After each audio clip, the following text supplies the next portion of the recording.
Welcome to CookingaRound's channel. What do I got for you today? Today, a favorite of mine. What is it? Portuguese chorizo with peas and eggs. Now, you know something? My mama showed me how to do this recipe. It is so easy, so nutritious. Everybody's going to love it.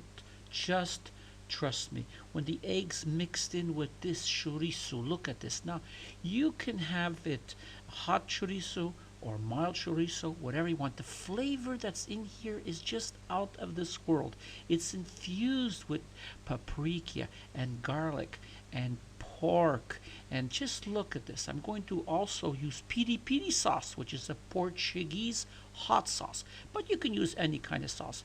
And I'm going to put some vegetables in it just to make it really hearty and delicious. So let's get going. Okay, fresh from the butcher, I have about a pound and a half of mild chorizo. But like I said, you can use hot if you want. And I want you to slice it like this. You don't have to take the skin off, but if you prefer, go ahead and remove it. Now get a pan on medium heat, and here I'm using an olive oil directly from Portugal. And I'm adding about 4 tablespoons of the olive oil. Now, what I like you to do is I'd like you now to put the slices in here, and I want you to fry them, but I want you only to fry them halfway, because when we go to put it in the other pot, we are going to cook it a little bit more until it's finished. Now let's add 1 medium diced onion, about 1 to 2 cloves of minced garlic. I know the chorizo has garlic, but you know something? I want more. Add about 2 bay leaves. Add some fresh ground pepper, as much as you want, and just a little pinch of salt. Now let's add 3 tablespoons of tomato paste. And what's important here now, I want you to blend it in, and I want you to fry it very well and push it right down to the bottom so you can get the maximum of heat. And keep on stirring and keep on blending. Now let's add 1 tablespoon of hot sauce or piri.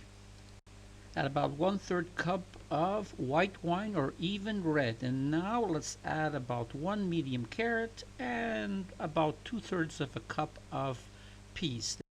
They can even be frozen. That would be okay for this recipe. And now let's add 1 medium chopped up tomato, just like this. Now let's cover it, bring the temperature up just a little bit, and I want it to be on maximum heat. And this is what I want. And now at this point, just give it a little stir and lower the heat down a little bit now.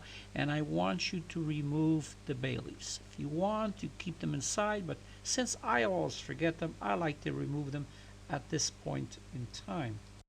And now that the temperature is up, I want you to make a little pocket just like this. It can be basically anywhere. And I want you to drop a whole egg in it just like this. Be careful of the shells.